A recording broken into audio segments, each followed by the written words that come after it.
Ladies and gentlemen, welcome back to the Mookie Show. This week we're bringing in Teacher Mookie. Am I going to be doing Teacher Mookie in this voice, or should I just bring out the old Mitch Carbone voice? I don't know, but hey, we should still do the introduction, right? For those of you who turn in because I'm such a great teacher, I'm also trying to be a sports broadcaster, because I've been listening to the greatest of the greats since the 70s, like Vin Scully, baby. And one of the tricks of being a good announcer is to be able to use the music behind you to set the stage, and to not let your voice dominate the music or the music dominate the voice.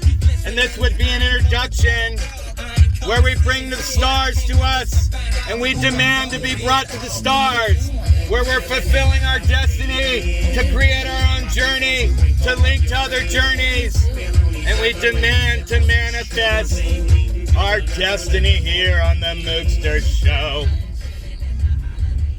But right now they're just chilling at the Holiday Inn, and we're talking about mental health.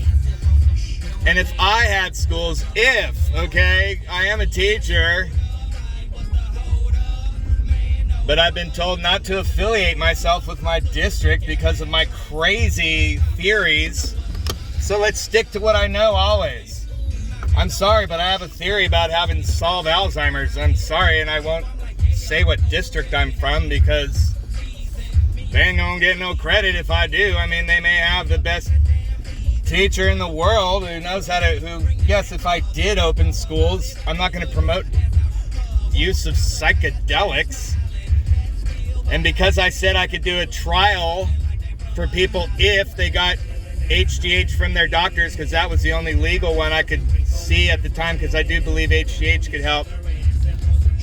They said, you can't do a trial. You're not a doctor. Well, no, duh. I told people to get it legally from their doctor and then come to me and we'll talk. What the heck? Didn't get it for all kinds of reasons from your doctor. So the next step will be, yes, if people happen to have doctors who can prescribe them psilocybin, like in Oregon, then we'll discuss how that may or may not help them solve Alzheimer's. I'm not sure what they're going to get it from their doctor for. Probably for stress, anxiety, to reset their brain. But now I want to take it to the another level for anybody who has Alzheimer's people in their family. But back to schools. So if I was principal, and it would have to be a private school, because I would want to make basically everybody is in special ed, which is where public education is going towards. Because as much as the mainstream teachers want to resist special ed accommodations and things like that in their classrooms, they're starting to realize that every student deserves exactly what special ed students get. Namely, more time to work on things and more sympathy, more breaks as far as deadlines, to turn stuff in. The whole working at your own pace type of thing. And preferential seating and things like that. There's something called a 504 plan where you can get preferential seating. You can get basically everything that they give to special ed students, except for a class like mine, where they isolate you and really treat you and really dive into every single aspect of your life, which if I was a student, that's not what I would want. I mean, we know more about them than they know about themselves, and it's sad when kids go through all this stuff, especially in my program, and never realize that they're even in special ed. In my class, that was impossible. In the general special ed, yes, that where I taught, the first place I taught, there was over 200 kids in special ed, and about 15 to 20 in my program, and another ladies who were more specialer, even though they were brighter, they didn't really have learning disabilities. They were in there because of anxiety and depression, mainly, and then anger issues and OCD and all this other crud, which I don't believe should be in with the students I had. Don't put an oppositional defiant kid with a kid with anxiety and depression. You got this kid who's shivering in the corner and then this other kid who comes in all freaking angry. You don't mix those. It's not a good idea. I knew how to, because I can play both sides. You want to get angry? I can get just as angry as you, and I'm going to do it in a nice, soft, smooth way, and I'm going to get you. I'm going to plot. I'm going to get you. Because students do plot. They get evil on you. But in my school, essentially, if I brought a family in, I would do it just as I do with any kid that I have now. Basically is, what do you want out of school? If they just want to learn the curriculum, if they don't know, then that's fine. But I'll steer them towards some things. How about a kid who comes home happy about school each day or not happy about school each day? Because I'll make sure that they're happy about school, period. We're gonna make deals. Parents that come in that are overly protective and don't want to expose their kids to certain things, I'm sorry, my school may not be for you.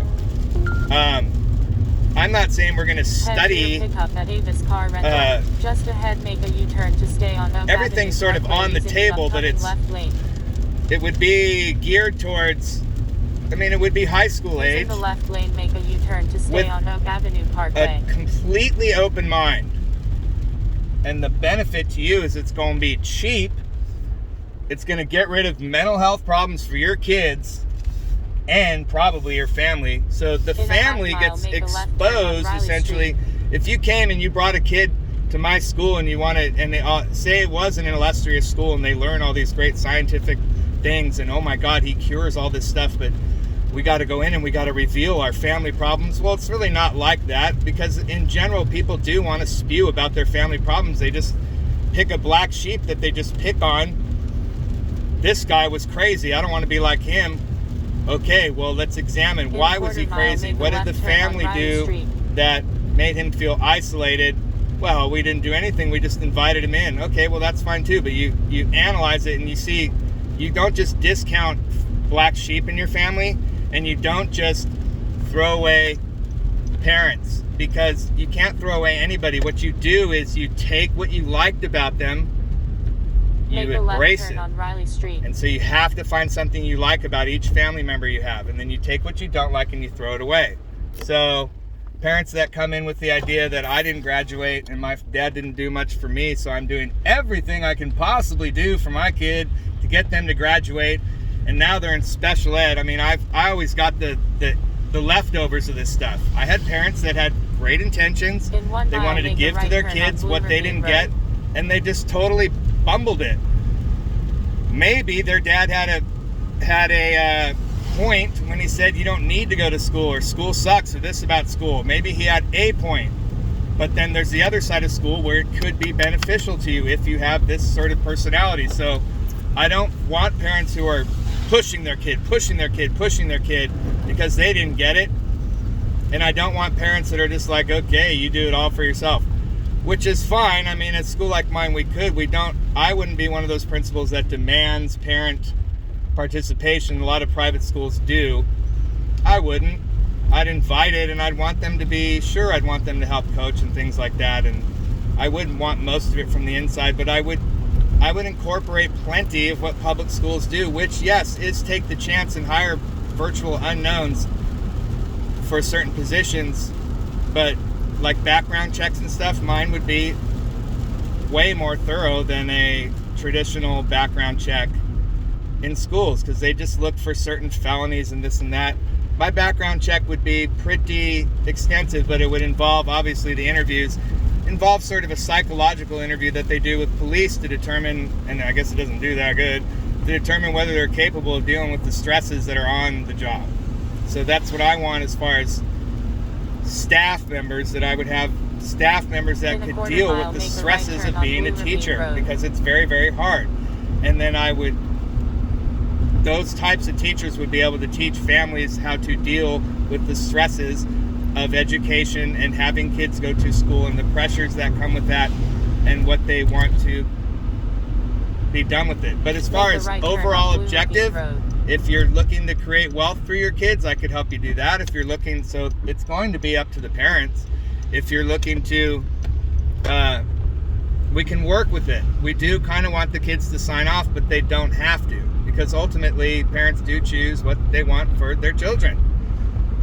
Like literally, if I had a parent come in and say, I want my kid to be rich so we can buy homes and spread the wealth out and his kids can be rich, and I want it to start with me, I'd be like, okay. And I'd let the kid in on the plan. And how do you feel about that? If the kid's hesitant, then we got to look at that. So then we negotiate. We do those negotiating between students and parents. And it's all about the school of negotiation, baby. You come in, what do you want out of school? Here's how I'll tell you how to get it. The classes and things like that would be theory-based for the most part. I like that. And it would be a mix of theories and practical uses. So, but the theory classes are where things would take off in a big way, because everything else is just rote learning. We're going to get that done. And my schedule would be real good. 4 hours in, 4 hours off. And this whole coronavirus thing lends itself to a school just like what I'd like to do. And I'll be right back.